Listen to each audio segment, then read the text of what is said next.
ನಮಸ್ಕಾರ. ಮುಖ್ಯಾಂಶಗಳು.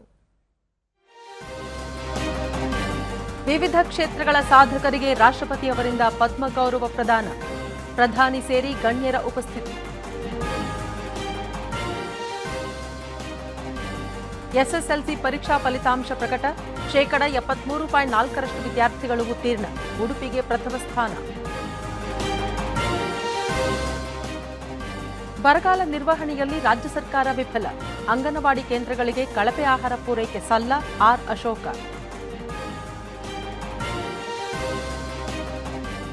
ಸಾರ್ವತ್ರಿಕ ಚುನಾವಣೆ. ದೇಶದ ಹಲವು ಭಾಗಗಳಲ್ಲಿ ರಂಗೇರಿರುವ ಚುನಾವಣಾ ಕಣ.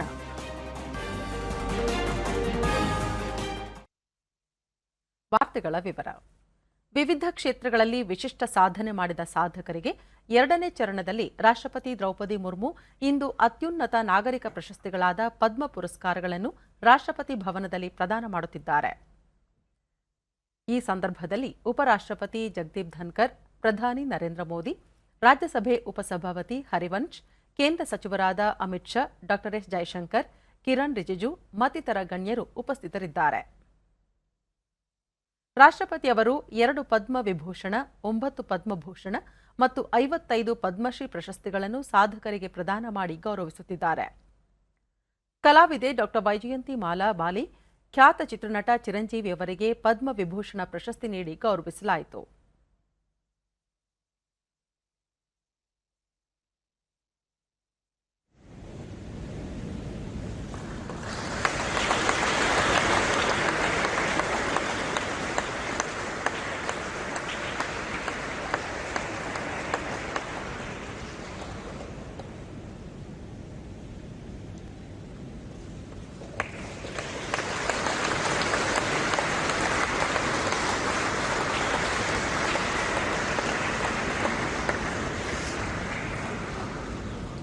पद्मश्री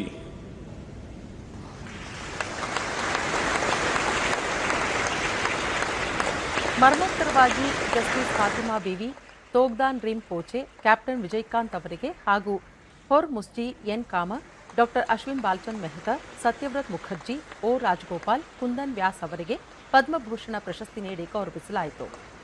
ಉಳಿದಂತೆ 55 ಸಾಧಕರಿಗೆ ಪದ್ಮಶ್ರೀ ಪ್ರಶಸ್ತಿಗಳನ್ನು ನೀಡಿ ಗೌರವಿಸಲಾಗುತ್ತಿದೆ.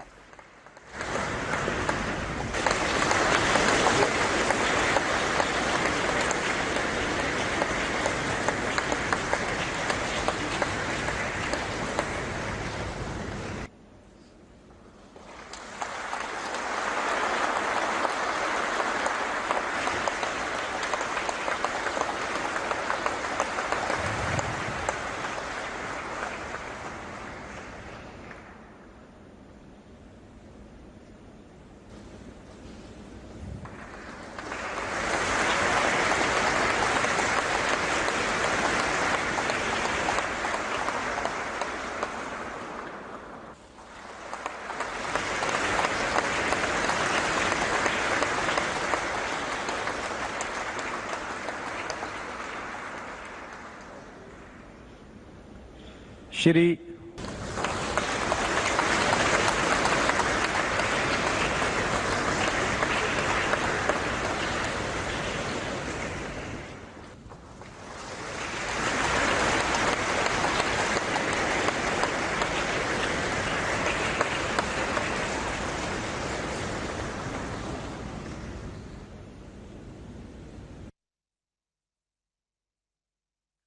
ಎರಡು 2023-24ನೇ ಸಾಲಿನಲ್ಲಿ ನಡೆದ ಎಸ್ಎಸ್ಎಲ್ಸಿ ಪರೀಕ್ಷಾ ಫಲಿತಾಂಶ ಇಂದು ಪ್ರಕಟವಾಗಿದ್ದು, ಪ್ರತಿ ವರ್ಷದಂತೆ ಈ ವರ್ಷವೂ ವಿದ್ಯಾರ್ಥಿನಿಯರೇ ಮೇಲುಗೈ ಸಾಧಿಸಿದ್ದಾರೆ.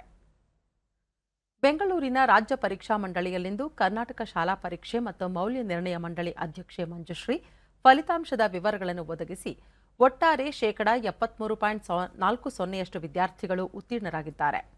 ಬಾಗಲಕೋಟೆ ಜಿಲ್ಲೆಯ ಮೊರಾರ್ಜಿ ದೇಸಾಯಿ ಶಾಲೆಯ ವಿದ್ಯಾರ್ಥಿನಿ ಅಂಕಿತಾ ಬಸಪ್ಪ ಕೊಣ್ಣೂರು ಅವರು 625ಕ್ಕೆ 625 ಅಂಕಗಳನ್ನು ಪಡೆದು ರಾಜ್ಯಕ್ಕೆ ಮೊದಲ ಸ್ಥಾನ ಪಡೆದಿದ್ದಾರೆ. 624 ಅಂಕ ಪಡೆದಿರುವ 7 ವಿದ್ಯಾರ್ಥಿಗಳು ಸಿರಸಿ, ಬೆಳಗಾವಿ ಮೂಲದವರಾಗಿದ್ದಾರೆ ಎಂದು ಮಾಹಿತಿ ನೀಡಿದರು. ಒಟ್ಟು 3,43,788 ವಿದ್ಯಾರ್ಥಿನಿಯರು ಮತ್ತು 2,87,416 ಬಾಲಕರು ತೇರ್ಗಡೆ ಹೊಂದಿದ್ದಾರೆ.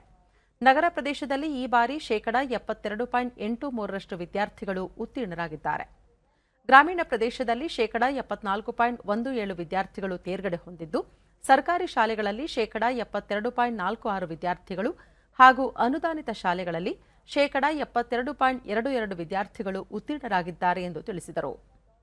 ಶೇಕಡಾ 94ರಷ್ಟು ಫಲಿತಾಂಶ ಪಡೆದಿರುವ ಉಡುಪಿ ರಾಜ್ಯದಲ್ಲಿ ಮೊದಲ ಸ್ಥಾನದಲ್ಲಿದ್ದು, ಶೇಕಡಾ 92.12ರಷ್ಟು ಫಲಿತಾಂಶ ಪಡೆದಿರುವ ದಕ್ಷಿಣ ಕನ್ನಡ ಎರಡನೇ ಸ್ಥಾನ ಹಾಗೂ ಶೇಕಡಾ 88.67ರಷ್ಟು ಫಲಿತಾಂಶ ಪಡೆದಿರುವ ಶಿವಮೊಗ್ಗ ಮತ್ತು ಕೊಡಗು ಜಿಲ್ಲೆಗಳು ಕ್ರಮವಾಗಿ ಮೂರನೇ ಸ್ಥಾನವನ್ನು ಪಡೆದಿವೆ.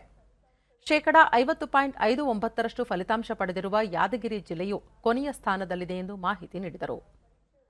ಕಡಿಮೆ ಅಂಕ ಪಡೆದವರು ಅಥವಾ ಅನುತ್ತೀರ್ಣರಾದವರಿಗೆ ಆಯಾ ಶಾಲೆಗಳಲ್ಲಿ 1 ತಿಂಗಳ ತರಬೇತಿ ನೀಡಲಾಗುತ್ತದೆ. 3 ಹಂತಗಳಲ್ಲಿ ಪರೀಕ್ಷೆಗಳನ್ನು ನಡೆಸಿ ಹೆಚ್ಚು ಅಂಕ ಬರುವ ಫಲಿತಾಂಶವನ್ನು ವಿದ್ಯಾರ್ಥಿಗಳು ಉಳಿಸಿಕೊಳ್ಳಲು ಅವಕಾಶ ಮಾಡಿಕೊಡಲಾಗಿದೆ ಎಂದರು. 73.40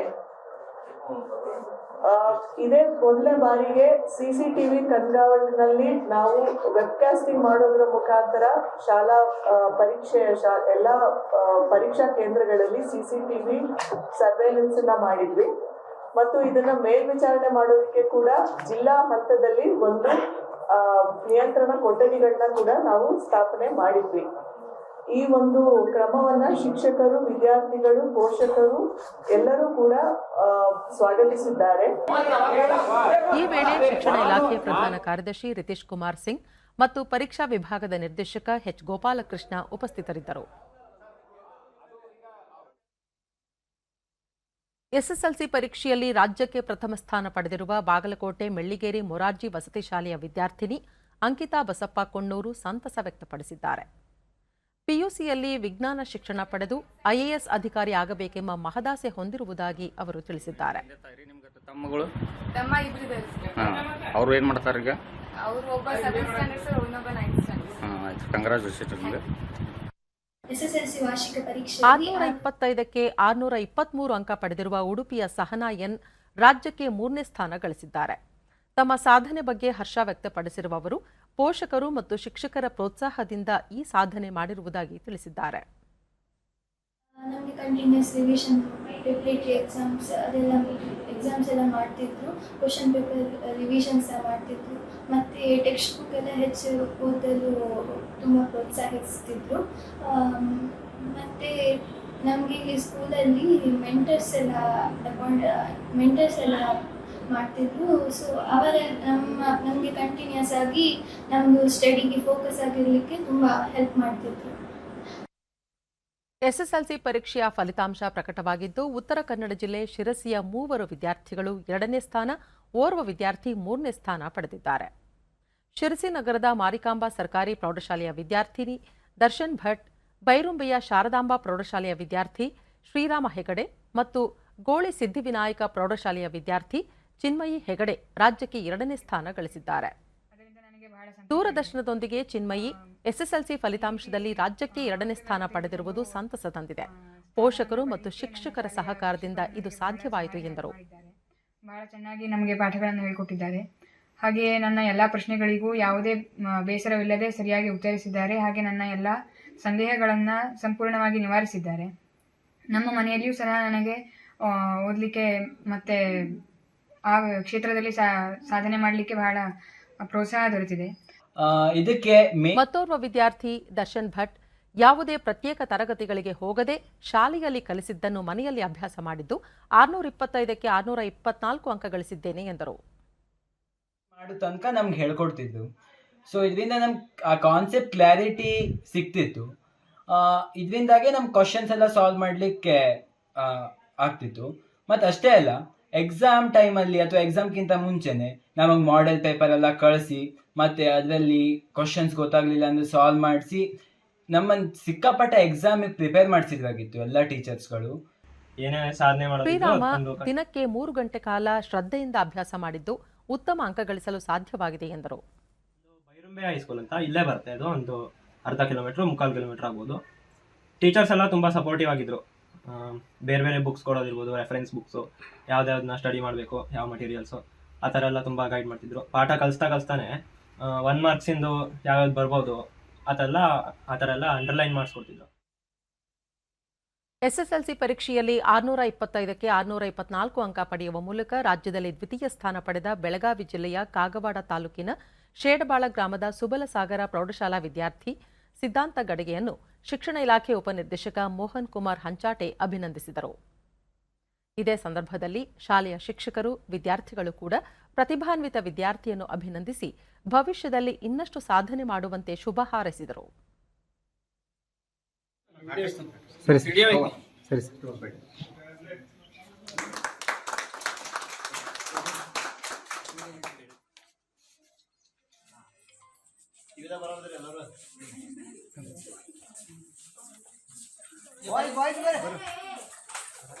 ಬಹಳ ಖುಷಿಯಾಗಿದೆ ಸರ್. ಈ ವೇಳೆ ವಿದ್ಯಾರ್ಥಿ ಸಿದ್ಧಾಂತಗಳಿಗೆ ಪ್ರಾಥಮಿಕ ತರಗತಿಯಿಂದಲೇ ಓದಿನ ಕಡೆ ಹೆಚ್ಚಿನ ಆಸಕ್ತಿ ಇದ್ದು, ಜೊತೆಗೆ ತಂದೆ ತಾಯಿ ಬಡತನದಲ್ಲೂ ಶಿಕ್ಷಣಕ್ಕೆ ಪ್ರೋತ್ಸಾಹ ನೀಡಿದರು. ಇದರ ಜೊತೆಗೆ ಶಿಕ್ಷಕರ ಸಹಕಾರದಿಂದ ಈ ಸಾಧನೆ ಮಾಡಲು ನೆರವಾಯಿತು ಎಂದರು. ಸ್ಟಡಿ ಮಾಡ್ತಾ ಇದ್ದೆ, ಅದರ ಪರಿಶ್ರಮದ ಫಲ ಸಿಕ್ಕಿದೆ ಸರ್. ಶಿಕ್ಷಕರ ಮಾರ್ಗದರ್ಶನ ಯಾವ ರೀತಿ ಇತ್ತು? ಎಲ್ಲ ಶಿಕ್ಷಕರು ನನಗೆ ತುಂಬ ಚೆನ್ನಾಗಿ ಪಾಠ ಬೋಧನೆ ಮಾಡಿದ್ದಾರೆ. ಅಷ್ಟೇ ಅಲ್ಲದೆ ಪಾಠ ಬೋಧನೆಯ ಜೊತೆಗೆ ನನಗೆ ಎನ್ಕರೇಜ್ ಮಾಡ್ತಾಯಿದ್ರು. ಅಂದರೆ ನಿಂದು 625ಕ್ಕೆ 25 ಆಗುತ್ತೆ, ನೀನು ಮಾಡ್ತೀಯಾ ಅಂತ ಹೇಳಿ ನನಗೆ ತುಂಬ ಎನ್ಕರೇಜ್ ಮಾಡಿದರು. ಆದ್ದರಿಂದ ನನಗೆ ಇದು ಒಳ್ಳೆಯ ಯೂಸ್ ಆಯಿತು. ವಿದ್ಯಾರ್ಥಿ ತಾಯಿ ಮಂಗಲಾ ಗಡಿಗೆ ಬಡತನದಲ್ಲೂ ಮಗ ಎಸ್ಎಸ್ಎಲ್ಸಿಯಲ್ಲಿ ಉತ್ತಮ ಅಂಕ ಪಡೆದಿರುವುದು ಖುಷಿಗೆ ಪಾರವೇ ಇಲ್ಲ ಎಂದರು. LKG ಅಪ್ ಟು ಫಸ್ಟ್ ರ್ಯಾಂಕ್ದಾಗಿದ್ದಾರೆ ಸರ್. ರೀತಿ ಅಂತ ಅವ್ರ ಫಾದರ್ ಹೇಳ್ತಿದ್ರು, ಆದರೆ ನಾವೇನು ಹೇಳಿಲ್ಲ, ಅಷ್ಟೇ ಅಭ್ಯಾಸ ಅಷ್ಟೇ ಮಾಡ್ತೀವಿ. ಇಲ್ಲ ತುಂಬ ಖುಷಿಯಾಗಿದೆ ಅಂತ ಮುಂಜಾನೆ ಹಿಡಿದು ಕಂಗ್ರ್ಯಾಚುಲೇಷನ್ ಹೇಳಿ ಫೋನ್ ಹಚ್ತಾ ಇದ್ದಾರೆ. ಸರಿ ಮೇಡಮ್, ನಿಮ್ಮ ಹೆಸರು? ಮಂಗಲ್. ರಾಜ್ಯದಲ್ಲಿ ಉಪನಿರ್ದೇಶಕ ಮೋಹನ್ ಕುಮಾರ್ ಹಂಚಾಟೆ ವಿದ್ಯಾರ್ಥಿಯ ಈ ಸಾಧನೆ ಶಾಲೆಗೆ ಮಾತ್ರವಲ್ಲದೆ ಜಿಲ್ಲೆಗೂ ಕೀರ್ತಿ ತಂದಿದೆ. ಮುಂದಿನ ದಿನಗಳಲ್ಲಿ ಇನ್ನಷ್ಟು ಸಾಧನೆ ಮಾಡಲಿ ಎಂದು ಶುಭ ಕೋರಿದರು. 4 ಅಂಕಗಳನ್ನು ಪಡೆದು ಜಿಲ್ಲೆಗೆ ಪ್ರಥಮ ಸ್ಥಾನವನ್ನು ಪಡೆದಿದ್ದಾರೆ, ರಾಜ್ಯಕ್ಕೆ 2ನೇ ಸ್ಥಾನವನ್ನು ತಂದಿದ್ದಾರೆ ಮತ್ತು ಈ ಜಿಲ್ಲೆಯ ಫಲಿತಾಂಶವನ್ನು ಉತ್ತಮಪಡಿಸಲಿಕ್ಕೆ ಹೆಮ್ಮೆ ಅನಿಸ್ತಾ ಇದೆ ಮತ್ತು ರಾಜ್ಯಕ್ಕೆ 2ನೇ ಸ್ಥಾನ ಬಂದಿರುವುದು ನಮ್ಮ ಜಿಲ್ಲೆಯ ಹೆಮ್ಮೆ. ಆ ಕಾರಣದಿಂದ ಈ ಜಿಲ್ಲೆಯ ಪ್ರಥಮ ಸ್ಥಾನ ಪಡೆದಂತ ವಿದ್ಯಾರ್ಥಿಗೆ ನಾವು ಇಲಾಖೆ ಪರವಾಗಿ ಅಭಿನಂದನೆ ಸಲ್ಲಿಸ್ತೇನೆ. ರಾಜ್ಯದಲ್ಲಿ ಬರಗಾಲದಿಂದ ಜನ ತತ್ತರಿಸಿದ್ದು, ಕುಡಿಯುವ ನೀರಿಗೆ ತತ್ವಾರ ಎದುರಾಗಿದ್ದರೂ ಸರ್ಕಾರ ಸೂಕ್ತ ರೀತಿಯಲ್ಲಿ ಸ್ಪಂದಿಸುತ್ತಿಲ್ಲ. ಪರಿಹಾರ ನೀಡುವಲ್ಲಿ ರಾಜ್ಯ ಸರ್ಕಾರ ವಿಫಲವಾಗಿದೆ ಎಂದು ವಿಧಾನಸಭೆ ವಿರೋಧ ಪಕ್ಷದ ನಾಯಕ ಆರ್ ಅಶೋಕ ಬೆಂಗಳೂರಿನಲ್ಲಿಂದು ಹೇಳಿದ್ದಾರೆ.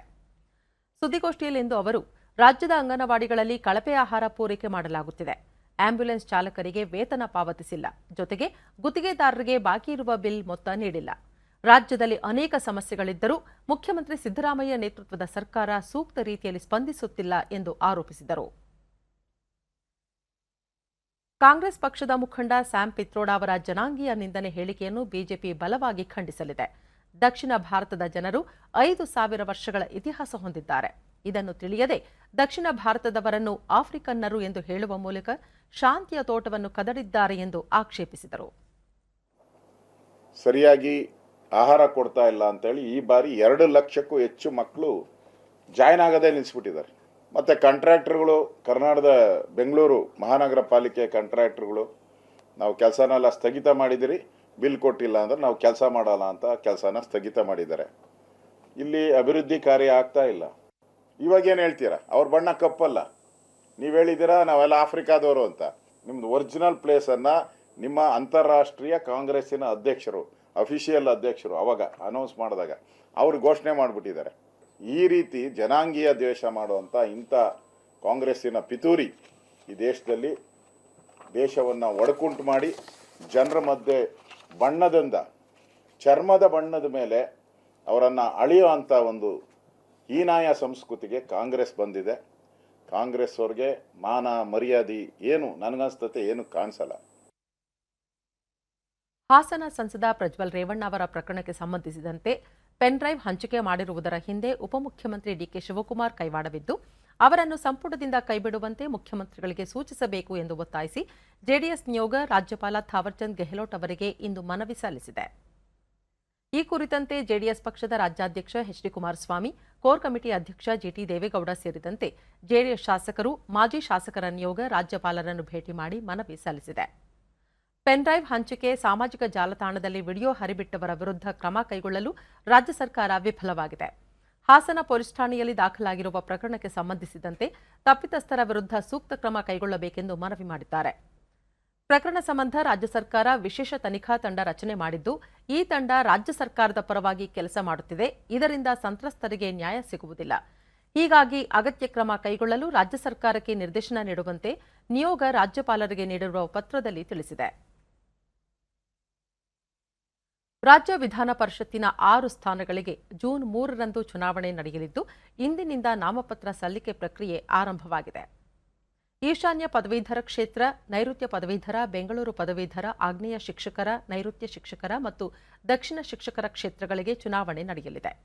ಈ ತಿಂಗಳ 16 ನಾಮಪತ್ರ ಸಲ್ಲಿಸಲು ಕಡೆಯ ದಿನವಾಗಿದ್ದು, 17ರಂದು ನಾಮಪತ್ರಗಳ ಪರಿಶೀಲನೆ ನಡೆಯಲಿದೆ.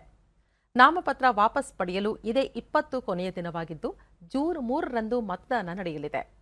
ಜೂನ್ 6ರಂದು ಮತ ಎಣಿಕೆ ನಡೆದು ಫಲಿತಾಂಶ ಹೊರಬೀಳಲಿದೆ. ಈ ಬಾರಿಯ ಚುನಾವಣೆಯು ಅಭಿವೃದ್ಧಿಗಾಗಿ ಮತ ಮತ್ತು ಜಿಹಾದ್ಗಾಗಿ ಮತ ನಡುವಿನ ಹೋರಾಟವಾಗಿದೆ ಎಂದು ಕೇಂದ್ರ ಗೃಹ ಸಚಿವ ತೆಲಂಗಾಣದ ಭೋಂಗೀರ್ ಲೋಕಸಭಾ ಕ್ಷೇತ್ರದಲ್ಲಿಂದು ಚುನಾವಣಾ ಪ್ರಚಾರ ಸಭೆ ಉದ್ದೇಶಿಸಿ ಮಾತನಾಡಿದ ಅವರು, ತೆಲಂಗಾಣದಲ್ಲಿ ಕಾಂಗ್ರೆಸ್, ಬಿಆರ್ಎಸ್ ಮತ್ತು ಎಐಎಂಐಎಂ ಓಲೈಕೆ ರಾಜಕಾರಣ ನಡೆಸುತ್ತಿವೆ. ಮುಸ್ಲಿಮರಿಗೆ 4% ಮೀಸಲಾತಿ ನೀಡಿ ಪರಿಶಿಷ್ಟ ಸಮುದಾಯಗಳು ಮತ್ತು ಹಿಂದುಳಿದ ವರ್ಗಗಳ ಮೀಸಲಾತಿಯಲ್ಲಿ ಇಳಿಕೆ ಮಾಡಲಾಗಿದೆ. ಬಿಜೆಪಿಗೆ ರಾಜ್ಯದಲ್ಲಿ 10ಕ್ಕಿಂತ ಹೆಚ್ಚು ಸ್ಥಾನ ಗಳಿಸಿಕೊಟ್ಟರೆ ಮುಸ್ಲಿಮರ ಮೀಸಲಾತಿಯನ್ನು ರದ್ದುಪಡಿಸಿ ಪರಿಶಿಷ್ಟ ಸಮುದಾಯಗಳು ಮತ್ತು ಹಿಂದುಳಿದ ವರ್ಗಗಳಿಗೆ ಮೀಸಲಾತಿ ಹೆಚ್ಚಿಸಲಾಗುವುದು ಎಂದರು. ಪ್ರಧಾನಿ ನರೇಂದ್ರ ಮೋದಿ ಏನು ಹೇಳುತ್ತಾರೋ ಅದನ್ನೇ ಮಾಡಿ ತೋರಿಸುತ್ತಾರೆ. ಅವರದ್ದು ಶಾಶ್ವತ ಗ್ಯಾರಂಟಿಗಳಾಗಿವೆ ಎಂದರು. और ओबीसी के आरक्षण पर डाका डालने का काम किया है। भाइयों बहनों, मैं आज कहकर जाता हूं, आप भारतीय जनता पार्टी के 10 से ज्यादा सीट जिताइए। मुंगेर में हमारे बुरा नरसैया जी को जिताइए। हम ये मुस्लिम आरक्षण को समाप्त कर एससी, एसटी और ओबीसी का आरक्षण बढ़ाएंगे। हमारे घोषणा पत्र में हमने मोदी गारंटीज दी है। भाइयों बहनों, मोदी जी जो बोलते हैं ಈಗ ಜಾಹೀರಾತು, ನಂತರ ವಾರ್ತಾ ಪ್ರಸಾರ ಮುಂದುವರಿಯುತ್ತದೆ.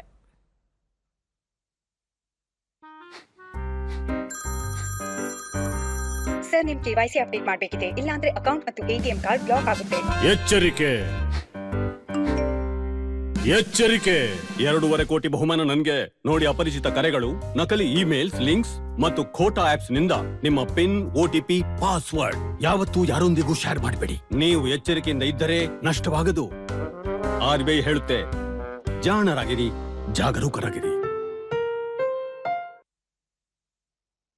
10 ವರ್ಷಗಳ ಹಿಂದೆ ಸಾಮಾನ್ಯ ಜನರ ಮನಸ್ಸಿನಲ್ಲಿ ಸದ್ಯಕ್ಕೆ ಏನೂ ಬದಲಾಗದು ಎನ್ನುವ ಮನೋಭಾವನೆ ಇತ್ತು.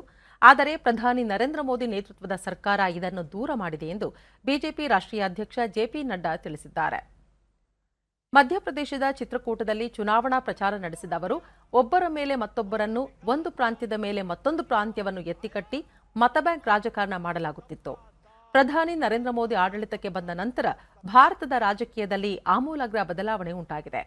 ಮತಬ್ಯಾಂಕ್ ರಾಜಕಾರಣ ಓಲೈಕೆ, ಜಾತಿವಾದ ರಾಜಕಾರಣ, ಭ್ರಷ್ಟಾಚಾರ ಇಲ್ಲವಾಗಿದೆ. ಸಬಕಾ ಸಾಥ್ ಸಬಕಾ ವಿಕಾಸ್ ಆಶಯದೊಂದಿಗೆ ಪ್ರಧಾನಿ ನರೇಂದ್ರ ಮೋದಿ ಅವರು 10 ವರ್ಷಗಳಲ್ಲಿ ದೇಶವನ್ನು ಅಭಿವೃದ್ಧಿಯತ್ತ ಕೊಂಡೊಯ್ದಿದ್ದು, ಅಭಿವೃದ್ಧಿ ರಾಜಕೀಯಕ್ಕೆ ನಾಂದಿ ಹಾಡಿದ್ದಾರೆ ಎಂದರು. आज जवाबदेही की राजनीति हो गई है, आज सबको साथ लेकर के चलने की राजनीति हो गई है और आज राजनीति विकासवाद की हो गई है। मैं देख रहा था कि आर के पटेल जी भी आपके सामने अपना रिपोर्ट कार्ड रख रहे थे, कभी आपने कांग्रेस के जमाने में किसी नेता को सुना कि उसने भी अपना रिपोर्ट कार्ड रखा? सुना भाई? कभी सुना?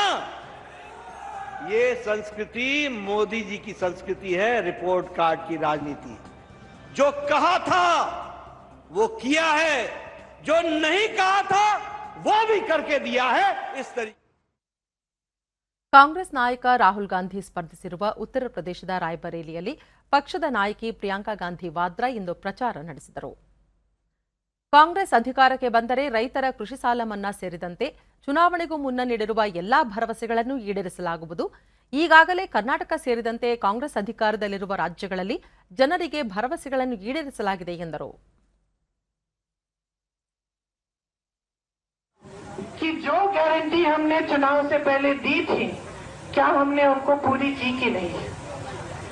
छत्तीसगढ़ में हमने कहा था हम किसानों के कर्ज माफ करेंगे, माफ हुए। कर्नाटका में हमने कहा था कि महिलाओं के खाते में 2000 रुपए हर महीने में हम हर महीने डलवाएंगे, डल रहे हैं आज भी। हमने कहा था महिलाओं के लिए पूरी बस यात्रा फ्री होगी पूरे प्रदेश में। कर्नाटका की महिलाएं इतनी खुश हैं, तीर्थ यात्रा पे निकल रही हैं, रिश्तेदारों से मिलने जा रही हैं, बस की कोई टिकट की कोई फीस नहीं है, मुफ्त जाती हैं। ದೇಶದಲ್ಲಿ ಹೊಸ ಸರ್ಕಾರ ರಚನೆಯ ಭಾಗವಾಗಿ ಈಗಾಗಲೇ ಲೋಕಸಭಾ ಚುನಾವಣೆಯ 3 ಹಂತದ ಮತದಾನ ಪೂರ್ಣಗೊಂಡಿದೆ. ಇನ್ನು 4 ಹಂತದ ಮತದಾನ ಬಾಕಿ ಉಳಿದಿದೆ. ಈ ಹಿನ್ನೆಲೆಯಲ್ಲಿ 6ನೇ ಹಂತದ ಲೋಕಸಭಾ ಚುನಾವಣೆಗೆ ನಾಮಪತ್ರ ಹಿಂಪಡೆಯಲು ಇಂದು ಮಧ್ಯಾಹ್ನ 3 ಗಂಟೆಯ ತನಕ ಅವಕಾಶವಿತ್ತು. ಈ ಹಂತದಲ್ಲಿ 7 ರಾಜ್ಯಗಳು, ಕೇಂದ್ರಾಡಳಿತ ಪ್ರದೇಶಗಳನ್ನೊಳಗೊಂಡಂತೆ 57 ಲೋಕಸಭಾ ಕ್ಷೇತ್ರಗಳಲ್ಲಿ ಮೇ 25ರಂದು ಮತದಾನ ನಡೆಯಲಿದೆ. ಛತ್ತೀಸ್ಗಢದ 8, ಹರಿಯಾಣದ 10, ಜಾರ್ಖಂಡ್ನ 4, ಒಡಿಶಾದ 6, ಉತ್ತರ ಪ್ರದೇಶದ 14, ಪಶ್ಚಿಮ ಬಂಗಾಳದ 8 ಹಾಗೂ ದೆಹಲಿಯ 7 ಲೋಕಸಭಾ ಕ್ಷೇತ್ರಗಳಿಗೆ ಮತದಾನ ನಡೆಯಲಿದೆ. 7ನೇ ಹಾಗೂ ಕಡೆಯ ಹಂತ ಜೂನ್ 1ರಂದು 8 ರಾಜ್ಯಗಳ 57 ಕ್ಷೇತ್ರಗಳಿಗೆ ಮತದಾನ ನಡೆಯಲಿದ್ದು, ಜೂನ್ 4ರಂದು ಎಲ್ಲಾ 7 ಹಂತಗಳ ಮತ ಎಣಿಕೆ ನಡೆಯಲಿದೆ. ಭಾರತ ಯುನೈಟೆಡ್ ಕಿಂಗ್ಡಮ್ ಕಾರ್ಯತಂತ್ರ ಮಾತುಕತೆಗಾಗಿ ಭಾರತಕ್ಕೆ ಆಗಮಿಸಿರುವ ಯುನೈಟೆಡ್ ಕಿಂಗ್ಡಮ್ ರಾಷ್ಟ್ರೀಯ ಭದ್ರತಾ ಸಲಹೆಗಾರ ಸರ್ ಟಿಮ್ ಬರೋ ಇಂದು ರಾಷ್ಟ್ರೀಯ ಭದ್ರತಾ ಸಲಹೆಗಾರ ಅಜಿತ್ ದೋವಲ್ ಅವರೊಂದಿಗೆ ಮಾತುಕತೆ ನಡೆಸಿದರು. ಎರಡೂ ದೇಶಗಳ ನಡುವೆ ಹೊಸ ತಂತ್ರಜ್ಞಾನಗಳಲ್ಲಿ ಸಹಕಾರ ಬಲವರ್ಧನೆಗೆ, ದ್ವಿಪಕ್ಷೀಯ ಕಾರ್ಯತಂತ್ರ ಹಾಗೂ ಪರಸ್ಪರ ಹಿತಾಸಕ್ತಿ ಕುರಿತ ಪ್ರಾದೇಶಿಕ ಮತ್ತು ಜಾಗತಿಕ ವಿಷಯಗಳ ಕುರಿತು ಅವರು ಚರ್ಚಿಸಿದರು. ಟಿಮ್ ಬರೋ ಅವರು ವಿದೇಶಾಂಗ ಸಚಿವ ಡಾ ಎಸ್ ಜೈಶಂಕರ್ ಅವರನ್ನು ಭೇಟಿ ಮಾಡಿ ಉಭಯ ದೇಶಗಳ ನಡುವಿನ ದ್ವಿಪಕ್ಷೀಯ ಬಾಂಧವ್ಯಗಳಲ್ಲಿ ಪ್ರಗತಿ ಕುರಿತು ಪರಿಶೀಲಿಸಿದರು. ಭಾರತೀಯ ನಾಗರಿಕರ ಚರ್ಮದ ಬಣ್ಣ ಕುರಿತು ವಿವಾದಾತ್ಮಕ ಹೇಳಿಕೆ ನೀಡಿ ಕಾಂಗ್ರೆಸ್ ಸಾಗರೋತ್ತರ ಅಧ್ಯಕ್ಷ ಸ್ಥಾನಕ್ಕೆ ರಾಜೀನಾಮೆ ನೀಡಿರುವ ಸ್ಯಾಮ್ ಪಿತ್ರೋಡಾ ಅವರ ಮತ್ತೊಂದು ವಿವಾದಾತ್ಮಕ ಹೇಳಿಕೆಯ ಹಳೆಯ ವಿಡಿಯೋ ಸಾಮಾಜಿಕ ಜಾಲತಾಣಗಳಲ್ಲಿ ಹರಿದಾಡುತ್ತಿದೆ. ವಿಡಿಯೋದಲ್ಲಿ ಪಿತ್ರೋಡಾ ಅವರು ಮೀಸಲಾತಿಯು ಸಮಾನತೆ ಮತ್ತು ಸಮಾನ ಅವಕಾಶಗಳನ್ನು ಒದಗಿಸುತ್ತದೆ, ಆದರೆ ಐಐಎಂ, ಐಐಟಿಗಳಂತಹ ಪ್ರತಿಷ್ಠಿತ ಉನ್ನತ ಸಂಸ್ಥೆಗಳಲ್ಲಿ ಮೀಸಲಾತಿ ಇರಬಾರದು ಎಂದಿದ್ದಾರೆ. ಭಾರತೀಯ ವೈವಿಧ್ಯತೆ ಕುರಿತಂತೆ ಕಾಂಗ್ರೆಸ್ ಸಾಗರೋತ್ತರ ಅಧ್ಯಕ್ಷ ಸ್ಯಾಮ್ ಪಿತ್ರೋಡಾ ನೀಡಿರುವ ವಿವಾದಾತ್ಮಕ ಹೇಳಿಕೆಗೆ ಸಂಬಂಧಿಸಿ ಕಾಂಗ್ರೆಸ್ ಪಕ್ಷ ಕ್ಷಮೆ ಯಾಚಿಸಬೇಕೆಂದು ಉತ್ತರ ಪ್ರದೇಶ ಮುಖ್ಯಮಂತ್ರಿ ಯೋಗಿ ಆದಿತ್ಯನಾಥ್ ಒತ್ತಾಯಿಸಿದ್ದಾರೆ. ಚರ್ಮದ ಬಣ್ಣ ಕುರಿತು ಪಿತ್ರೋಡಾ ನೀಡಿರುವ ಹೇಳಿಕೆಯು 140 ಕೋಟಿ ಭಾರತೀಯರನ್ನು ಅಪಮಾನಿಸಿದೆ. 1947ರಲ್ಲಿ ಭಾರತದ ವಿಭಜನೆಗೆ ಕಾರಣವಾದ ಕಾಂಗ್ರೆಸ್ ಸ್ವಾತಂತ್ರ್ಯ ನಂತರವೂ ಜಾತಿ, ಪ್ರಾದೇಶಿಕ ಮತ್ತು ಭಾಷೆಯ ಹೆಸರಿನಲ್ಲಿ ದೇಶವನ್ನು ಒಡೆಯುವ ಪ್ರಯತ್ನ ಮಾಡಿದೆ ಎಂದರು. अत्यंत निंदनीय है। कांग्रेस पार्टी को स्वयं के उन कृत्यों के लिए जो आज सैम पित्रोदा के मुंह से बोल रही है, बुलवा रही है, इसके लिए देश की जनता से माफी मांगनी चाहिए। सैम पित्रोदा और ಬಿಜೆಪಿ ನಾಯಕ ಹಾಗೂ ಕೇಂದ್ರ ಸಚಿವ ಕಿರಣ್ ರಿಜಿಜು ಸಹ ಸ್ಯಾಮ್ ಪಿತ್ರೋಡಾ ಹೇಳಿಕೆಯನ್ನು ಖಂಡಿಸಿದ್ದಾರೆ. ಈಶಾನ್ಯ ಭಾರತೀಯರು ಚೀನಿಯರಂತೆ, ದಕ್ಷಿಣ ಭಾರತೀಯರು ಆಫ್ರಿಕನ್ನರಂತೆ ಕಾಣುತ್ತಾರೆ ಎಂಬ ಪಿತ್ರೋಡಾ ಹೇಳಿಕೆ ಭಾರತದ ಐಕ್ಯತೆ ಮತ್ತು ಸಮಗ್ರತೆಗೆ ಧಕ್ಕೆ ಉಂಟು ಮಾಡಿದೆ.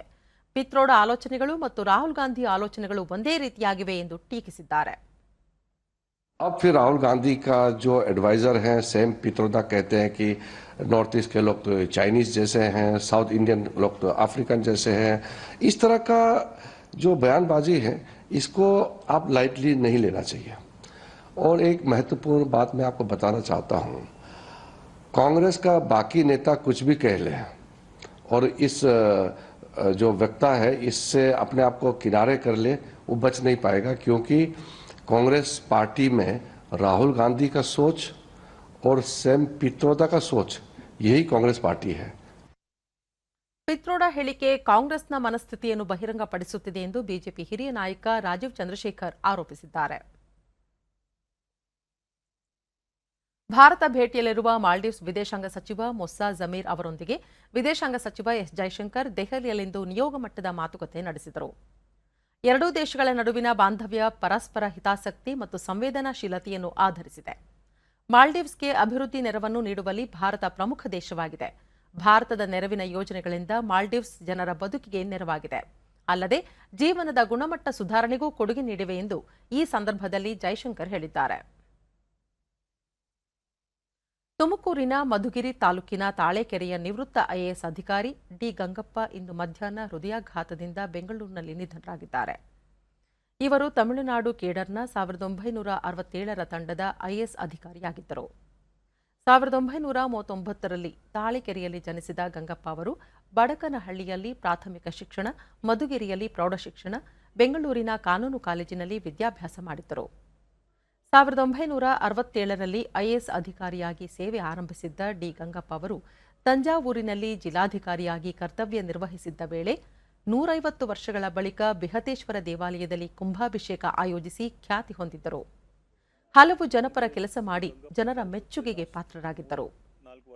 ಪಾರ್ಥಿವ ಶರೀರದ ದರ್ಶನ ಪಡೆದ ನಿವೃತ್ತ ಪೊಲೀಸ್ ಮಹಾನಿರ್ದೇಶಕ ಎಎಂ ಪ್ರಸಾದ್, ಗಂಗಪ್ಪ ಅವರ ಜೊತೆ ಆತ್ಮೀಯ ಒಡನಾಟವಿತ್ತು. ಐಎಎಸ್ ಅಧಿಕಾರಿಯಾಗಿ ಹಲವು ಉತ್ತಮ ಕೆಲಸ ಮಾಡಿದ್ದರು. ತುಂಬ ಸಂತೋಷದಿಂದ ಅವರು ಬೆಳಿಗ್ಗೆ ನಮಗೆ ಕೆಲವು ಅಡ್ವೈಸ್ ಕೊಡ್ತಾ ಇದ್ರು. ಬಹಳ ಆಕ್ಟಿವ್, ಅವ್ರ ಸರ್ವಿಸ್ ಕಾಲದಲ್ಲಿ ಬಹಳ ಒಳ್ಳೆ ಕೆಲಸ ಮಾಡಿದ್ದಾರೆ. ತಮಿಳುನಾಡಿನಲ್ಲಿ, ಬೆಂಗಳೂರಿನಲ್ಲಿ ಗವರ್ಮೆಂಟ್. ಗಂಗಪ್ಪ ಪುತ್ರಿ ಪ್ರತಿಕ್ರಿಯಿಸಿ ತಂಜಾವೂರಿನ ದೇವಾಲಯದಲ್ಲಿ ಕುಂಭಾಭಿಷೇಕ ಕಾರ್ಯಕ್ರಮ ನೆರವೇರಿಸಿದ್ದರು. ಜನಪರ ಕಾರ್ಯಕ್ರಮಗಳ ಮೂಲಕ ಅವರು ತಮಿಳುನಾಡಿನಲ್ಲಿ ಜನಪ್ರಿಯರಾಗಿದ್ದರು ಎಂದು ಹೇಳಿದರು. ಅಲ್ಲಿ ಅವರು ಸಾಕಷ್ಟು ಸಾಧಿಸಿದ್ರು, ತಮಿಳ್ ಕಲ್ತ್ಕೊಂಡ್ರು. ಮತ್ತು ಅಲ್ಲಿ ಇವತ್ತೂ ಇಷ್ಟು ವರ್ಷ ಆಯಿತು ಅವ್ರ ಸರ್ವಿಸ್ ರಿಟೈರ್ ಆಗಿ. ಅವರು ಇವತ್ತಿಗೂ ಅಲ್ಲಿ ತುಂಬ ಪಾಪ್ಯುಲರು. ನಾಳೆ ಪಾರ್ಥಿವ ಶರೀರದ ಅಂತ್ಯಕ್ರಿಯೆ ಹೆಬ್ಬಾಳದ ಚಿತಾಗಾರದಲ್ಲಿ ನಡೆಯಲಿದೆ. ಇನ್ನು ಹವಾವರ್ತಮಾನ. ರಾಜ್ಯದ ಒಳನಾಡಿನ ಹಲವು ಕಡೆ ಮಳೆಯಾಗಿದೆ. ಕರಾವಳಿಯಲ್ಲಿ ಒಣಹವೆ ಮುಂದುವರಿಕೆ. ಕಲಬುರಗಿ ಜಿಲ್ಲೆಯ ಸೇಡಂನಲ್ಲಿ ಅತಿ ಹೆಚ್ಚು 6 ಸೆಂಟಿಮೀಟರ್ ಮಳೆಯಾಗಿದೆ. ಉಳಿದಂತೆ ಬೀದರ್, ಬೇಗೂರು, ನಾಪೋಕ್ಲು 4, ಮದ್ದೂರು, ಕೃಷ್ಣರಾಜಸಾಗರ 3, ರಾಮನಗರ, ಮಂಡ್ಯ, ಭಾಗಮಂಡಲ, ಮೈಸೂರು, ಬೆಂಗಳೂರು, ನಂಜನಗೂಡು, ಶಹಾಪುರ 2, ಸುರಪುರ, ಕಲಘಟಗಿ, ಮುದುಗಲ್, ಹುಮ್ನಾಬಾದ್, ಗಬ್ಬೂರು, ಗಂಗಾವತಿ, ಸೋಮವಾರಪೇಟೆ, ಸರಗೂರು, ಮಾಗಡಿ, ಚಿತ್ರದುರ್ಗದಲ್ಲಿ 1 ಸೆಂಟಿಮೀಟರ್ ಮಳೆಯಾಗಿದೆ.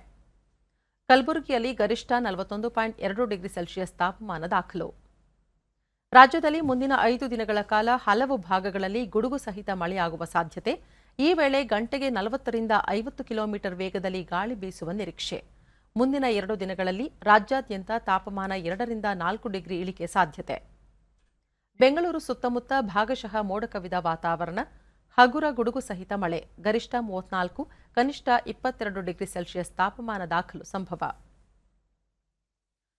ಕೊನೆಯಲ್ಲಿ ಮತ್ತೊಮ್ಮೆ ಮುಖ್ಯಾಂಶಗಳು. ವಿವಿಧ ಕ್ಷೇತ್ರಗಳ ಸಾಧಕರಿಗೆ ರಾಷ್ಟ್ರಪತಿಯವರಿಂದ ಪದ್ಮ ಗೌರವ ಪ್ರದಾನ. ಪ್ರಧಾನಿ ಸೇರಿ ಗಣ್ಯರ ಉಪಸ್ಥಿತಿ. ಎಸ್ಎಸ್ಎಲ್ಸಿ ಪರೀಕ್ಷಾ ಫಲಿತಾಂಶ ಪ್ರಕಟ. 73.4% ವಿದ್ಯಾರ್ಥಿಗಳು ಉತ್ತೀರ್ಣ. ಉಡುಪಿಗೆ ಪ್ರಥಮ ಸ್ಥಾನ. ಬರಗಾಲ ನಿರ್ವಹಣೆಯಲ್ಲಿ ರಾಜ್ಯ ಸರ್ಕಾರ ವಿಫಲ. ಅಂಗನವಾಡಿ ಕೇಂದ್ರಗಳಿಗೆ ಕಳಪೆ ಆಹಾರ ಪೂರೈಕೆ ಸಲ್ಲ. ಆರ್ ಅಶೋಕ.